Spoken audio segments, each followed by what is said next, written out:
У Бога нет проблем с пробуждением. Всегда есть проблемы с людьми, кого Он будет использовать для пробуждения. Кто будет нести это пробуждение. У Бога всегда есть проблема с делателями.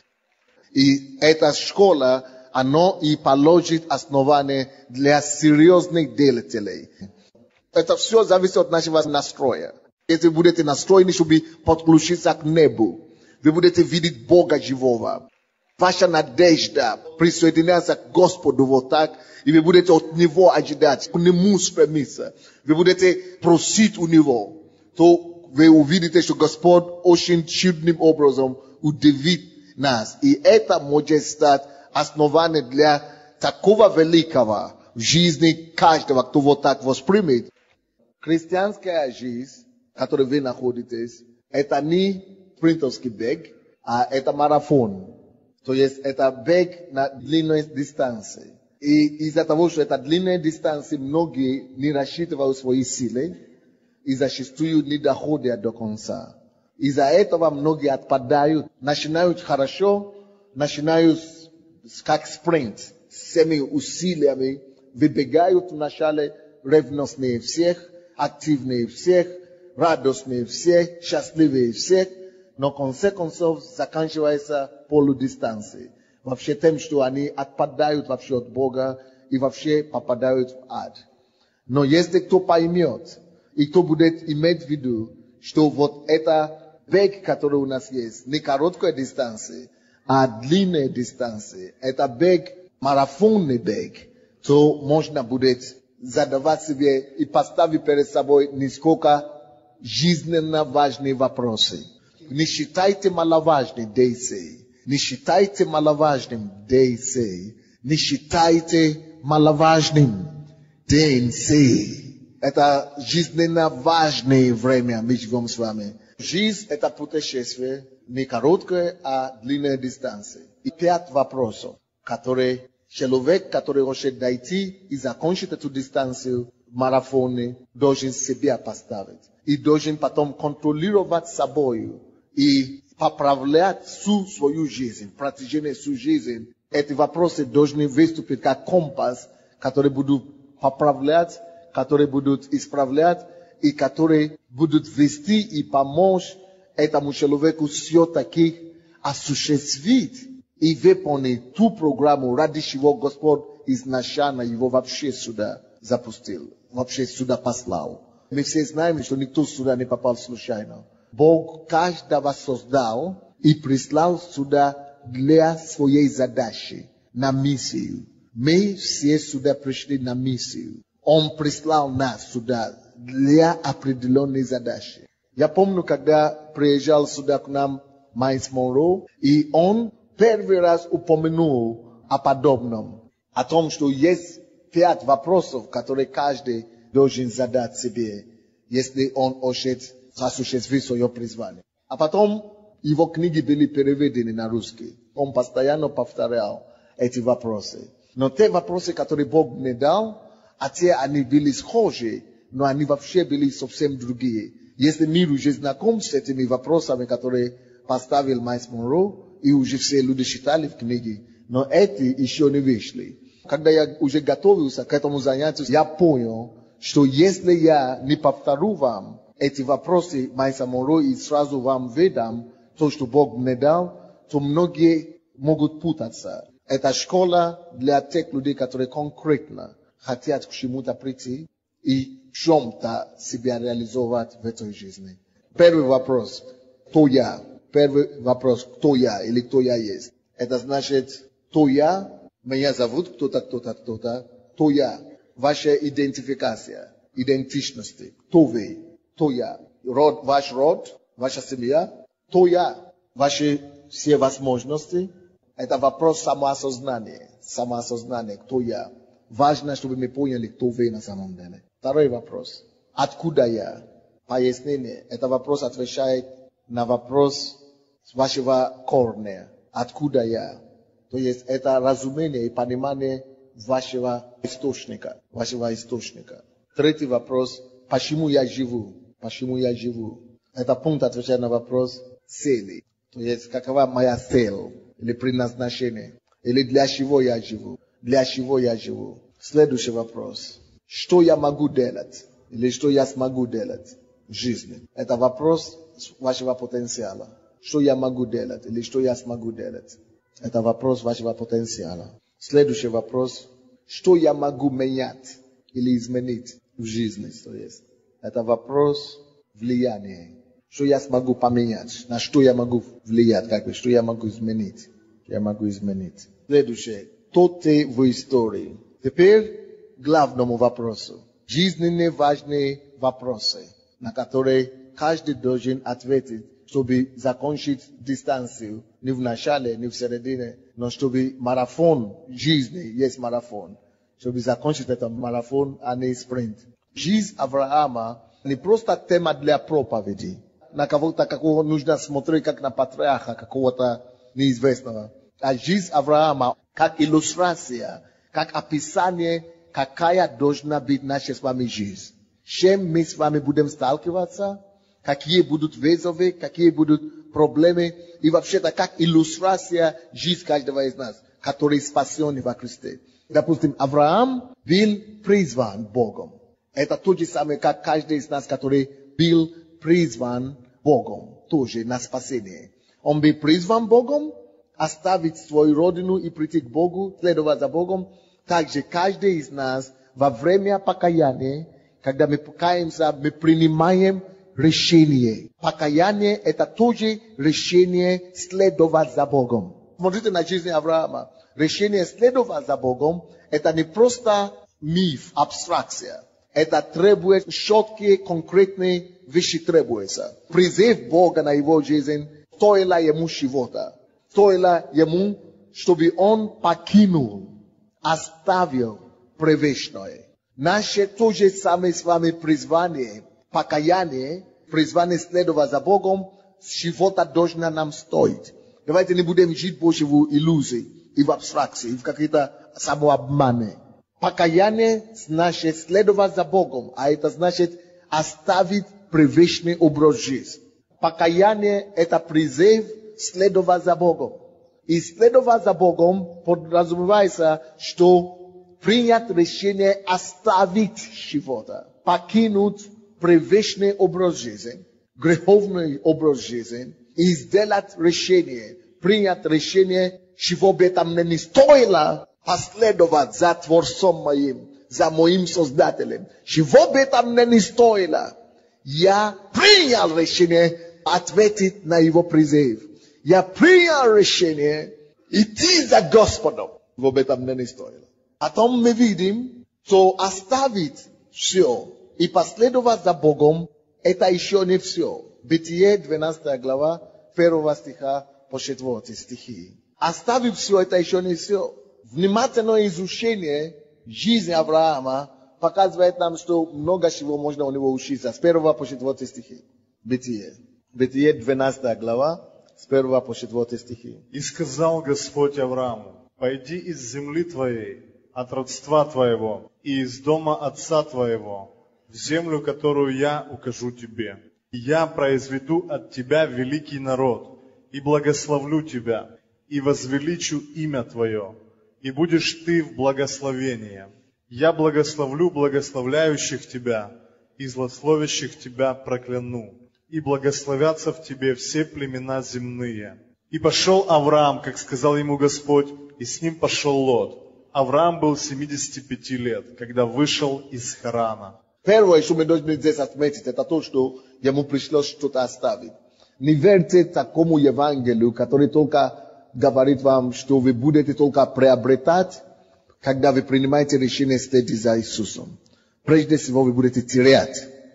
Вы будете, конечно, приобретать Господа, но вы тоже будете терять тут же то, к чему вы были привыкли.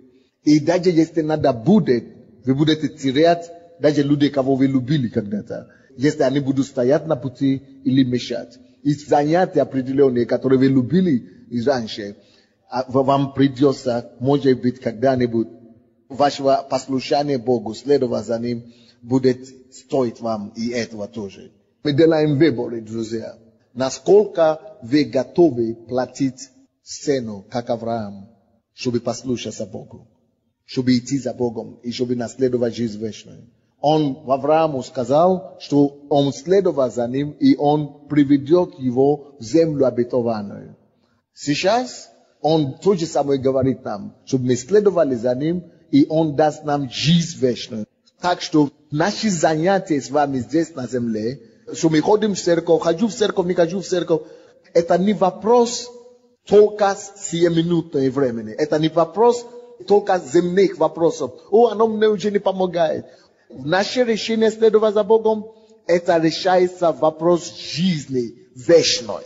Это решается вопрос вечности. Не забудьте это никогда.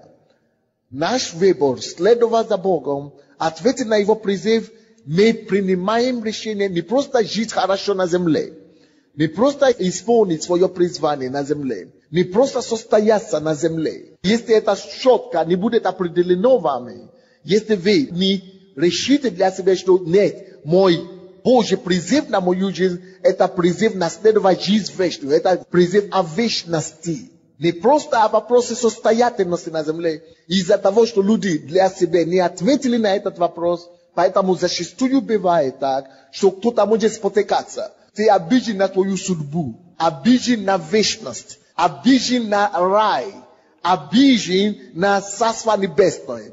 Добро пожаловать тогда в этом случае в ад. У тебя только один вариант, только один альтернатив.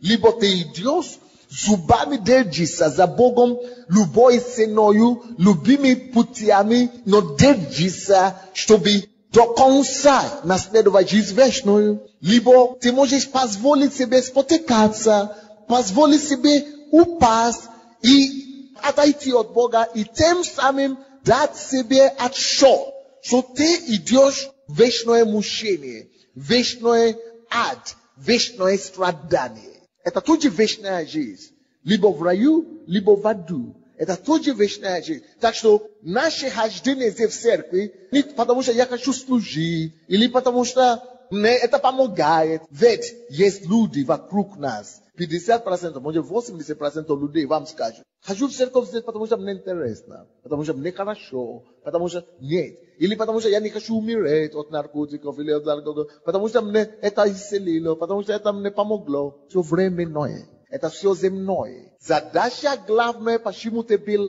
призван. Все-таки ты проведешь вечность.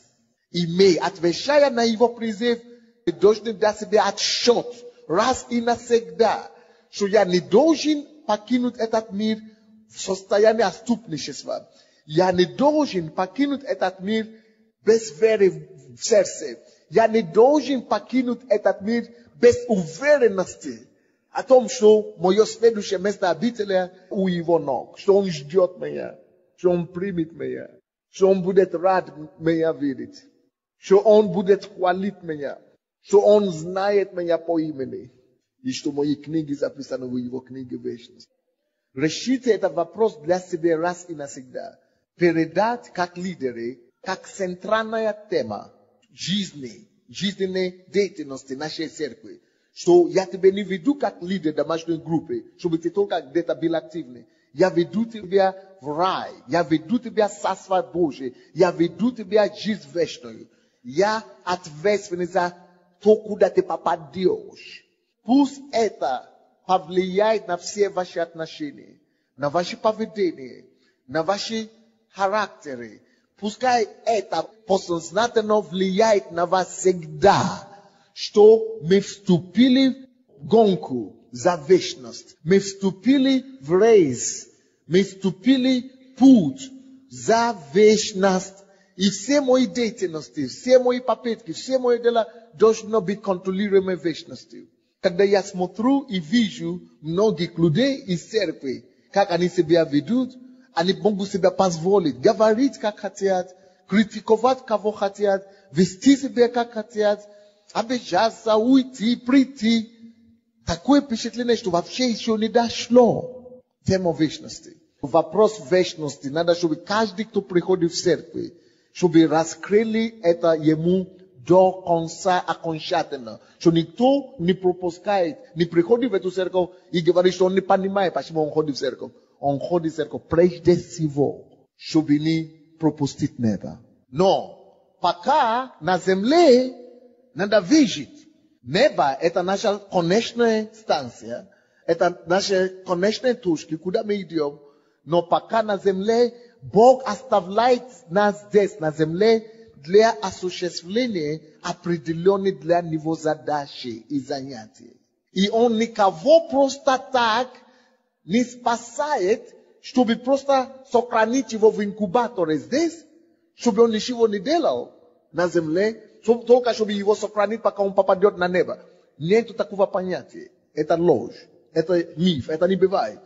Если он спас человека и призвал человека здесь на земле, если он его не убьет в тот же самый момент, или на следующий день его не соберет на небо, это значит, что определенный промежуток времени, который у него здесь остается, который он проведет здесь на земле, есть задача в сердце Бога, которая должна быть этим человеком выполнена. Но заметьте себе, что это задача в сердце Бога, не твоя задача, не додуманная тобою какие-то проспекты. Это задача, которая в сердце Бога, Богом должна быть оно тебе открыто. Либо через лидеров твоих, пасторов твоих, друзей твоих, протяжение всей твоей этой земной жизни, Бог тебя будет определять и открывать, какие же эти порушения и задачи, почему Он тебя оставил на земле. Поэтому твои жизненные годы или пути, или время на земле, оно предназначено для осуществления определенной Богом задуманной миссии. Богом предназначена задача и миссии для каждой судьбы, для каждой жизни. Ты просто здесь не доживаешь до смерти. Ты просто здесь не тратишь время, не сжигаешь жизнь, осуществляя задачи, предписанные небом. Эта задача может быть от того, чтобы стать президентом страны или пастором большой церкви, даже к тому, чтобы просто молиться, даже для такого, кто сделает это, допустим. Но каждый будет знать, Бог будет открывать каждому дано это время, промежутка, здесь бит промежуток, на земле осуществлять какую-то, это 100%. И каждый это должен определить для себя. У кого будет свое самостоятельное поле, а у кого-то надо присоединиться к кому-то поле, или у кого-то надо просто быть в команде в общем. Но каждый будет знать, что он что-то делает, которое будет иметь вечное последствие, которое отвечает вечным зовом. Зов задачи неба. Это Бог приписал мне эту задачу, и я счастлив от того. Счастлив от того, что угождаю Ему. Даже если тебя бьют со всех сторон. Даже если тебя ненавидят весь мир. Но ты счастлив от того, что ты делаешь то, что Он уже что ты делал. Даже если ты несовершенный, даже если ты спотыкаешься и падаешь на каждом шагу. Но ты можешь быть уверен, ты счастлив от того, что ты от тебя стремишься к цели, от тебя стараешься. И Бог это знает, и Бог это отмечает. Потом по жизни Авраама мы начинаем обнаруживать, что раз жизнь на земле это не спринтовский бег, а марафоновый бег, что Аврааму, как наша иллюстрация, как наш пример, ему было не просто так, что, ответьте на призыв, я уже добежал, слава Богу, ура!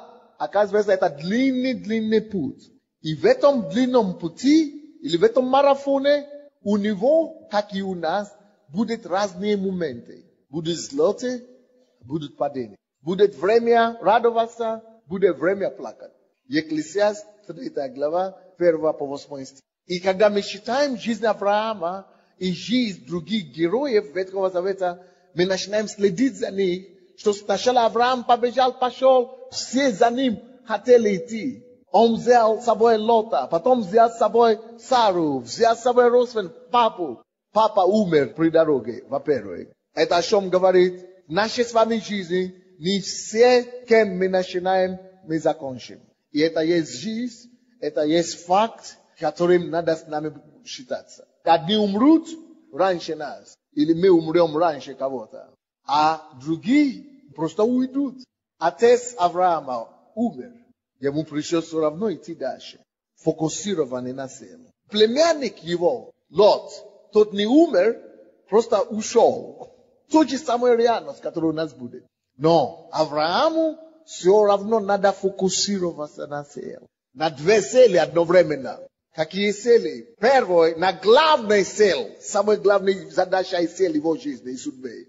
Дойти до земли обетованной. Дойти до неба. Дойти до неба. Дойти до неба. Не упустить этот взор. Не упустить этот фокус. Не упустить это главное мысль. Это все ради неба. Это все ради неба. Это все ради неба. Это все ради неба. Это все ради неба. Не быть занятым выживанием сегодняшним. Не быть занятым сегодняшним суетой настолько, чтобы потерять фокус или ориентир. Надо всем нам научиться всегда держать это ориентир у себя. Мое слово ко всем пасторам Посольства Божьего. Напоминайте людей о небе постоянно, каждую неделю, каждый месяц, каждый год. Напоминайте всех о небе, чтобы никто не увлекся временными вещами, что забывают главное. Это первая задача его. Он все равно должен быть фокусироваться на небе. И, выполняя эту задачу, не пропустить небо. Но небо – это просто фокус у него должен быть. И этот фокус, и это воспоминание корректирует его ценности. Благодаря этому он не позволяет себе опуститься и расслабиться до конца, чтобы не остался таким же, как неверующий, который вокруг него. То есть это только то, что держит. Ориентир, который держит фокус, взор держит его фокус, помогает ему быть обузданным. Второе задача его, земная задача, промежуточная. То, что должно быть осуществлено им здесь, пока он на земле. В его случае, какая это была задача? Задача это заключается в том, что он должен стать прототипом. Им должен быть образован новый генофонд. Он говорит, что из тебя произойдет великий народ, новый народ вообще, божественного типа. Но, чтобы даже дойти до земной его задачи, мы видим, какие проблемы, какие препоны, столько преград ему было на пути. 25 лет он только ждал и начало исполнения этой задачи. У него не было вообще сына. Без ребенка, как он мог иметь продолжение, как это он станет великим народом, когда он вообще без детей. Надо было ему сдать эти все экзамены. Но эти все экзамены, которые он должен сдать на земле, эти все трудности, которые он должен преодолевать, все равно не останавливают его земную задачу идти, продолжать идти по вождению Бога, продолжать идти, продолжать идти. И не останавливает его фокус от главного земли обетованной. То же самое с нами, друзья. Все, что пришлось Аврааму пройти, придется нам проходить. Будут испытания на терпение. Будут испытания разного рода на веру. Будут испытания на выносливость. Будут испытания на предательство. Будут испытания на материальные вещи. Всякое будет точно как у него. Будут испытания на предательство, на женщины, на блуд, на прелюбодеяние. Вы думаете, это у вас не будет? Будет. Он наш пример, этот Авраам. Где-то падал, где-то выстоял. И со всеми нами будет то же самое. Не будет такой случай, что ты, христианин, живешь в Боге и никогда не спотыкнешься и никогда не упадешь. Будешь падать. Но не это тебя делает праведным. Но то, что тебя делает праведным, не то, что Бог тебя никогда не искусит. Или никогда у тебя нет искушения. Будет искушение. Но то, что тебя делает праведным, в том, что ты, падая, будешь набирать достаточный фокус и достаточные силы, чтобы, падая, вспоминать, куда ты идешь. Вставать и тут же продолжать держать фокус. И идти, мой фокус неба. Я его добьюсь. Чего бы там не стоило. Мой фокус идти послушание голосу Божьему в земле обетованной, войти на этой земле, послушаться ему. Я падаю, но я стану. Помните, был у него испытание голода. Он падал, Шем, тем, что вместо того, чтобы остался на месте, землю, куда Бог его привел, выстоял, чтобы Бог дал обеспечение. Что он сделал? Он пустился, сдал назад и пошел в Египет. А потом на дороге, там у Авимелека, ему говорят, это твоя жена? Он говорит, нет, это моя сестра. То есть лукавство всякое. У нас будут тоже моменты разные, друзья. Это тоже называется падение определенное.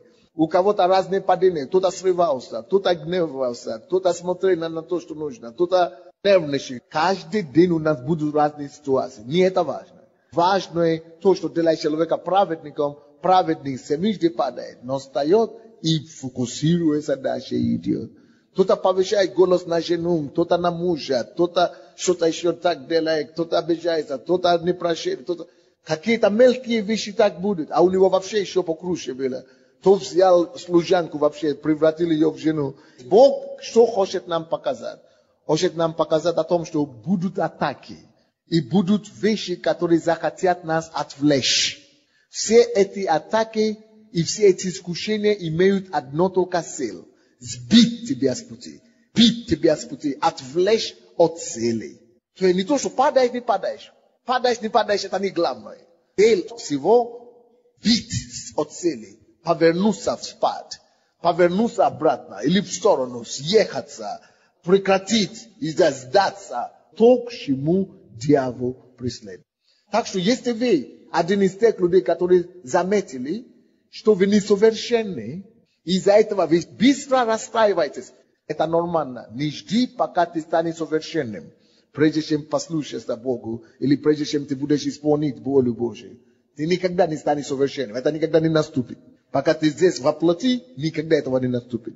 Не поверь кто-то, кто тебе скажет, что он совершенный, или ты станешь совершенным. Он сам не совершенный. Никто не станет совершенным, кроме Бога. Поэтому это нормально. Сам жизненный наш путь, это путь. Постоянное совершенствование. Сколько ты идешь, ты будешь стать больше. Сколько ты идешь, столько ты будешь обнаруживать у себя слабости. Сколько ты будешь идти, столько будешь обнаруживать, что ты еще не достиг. Так же, как это было с Авраамом. Он шел, падал на каждом шагу. Во что только можно падать, он падал туда. Что только можно придумать, он туда попал. Но, как падал, так и поднимался. Но он выходил, но и продолжал идти. И продолжал идти. И продолжал идти. И Бог не сказал ему, я передумал. Я передумал. Потому что ты такой несовершенный. Передумал, я другого поищу. Нет, потому что призвание и дары Божьи, они не приложены. Бог сначала призывает человека, Бог же все знает. Бог причем знает не только то, что ты такой сегодня. Бог знает все о тебе от начала до конца. Бог не только знает тебе, что ты, когда ты хороший. Бог знает, когда ты еще не падал, что ты будешь падать. Бог знал, какой ты еще несовершенный, несовершенство, которое ты из себя еще не обнаружил. Ты думаете, как это у тебя не будет? А Бог уже знал, что это будет до того, как Он тебя призвал. Он тебя еще не призвал, Он уже знал, во что ты будешь падать. То есть Он видел эти все вещи, которые ты пытаешься сейчас скрыть от Него. Причем все эти вещи, которые ты пытаешься загладить и объясняться Ему, и уговорить Его, в чем ты пытаешься Его уговорить. Он притом увидел это все до того вообще, как тебя избрал. Но Он видел тоже другое. Он видел, что ты будешь бороться с этими твоими несовершенствами, с этими твоими слабостями. Он тоже видел, что ты будешь стараться, ты будешь бороться против, ты будешь простираться, ты будешь сражаться. И поэтому Он тебя и доверил все равно этому призванию. Неплохо было бы нам с вами прочитать всю книгу Бытие, 12 главы Бытия, до Бытия 45 главы. Но хотя бы 12 главы по 25 главы.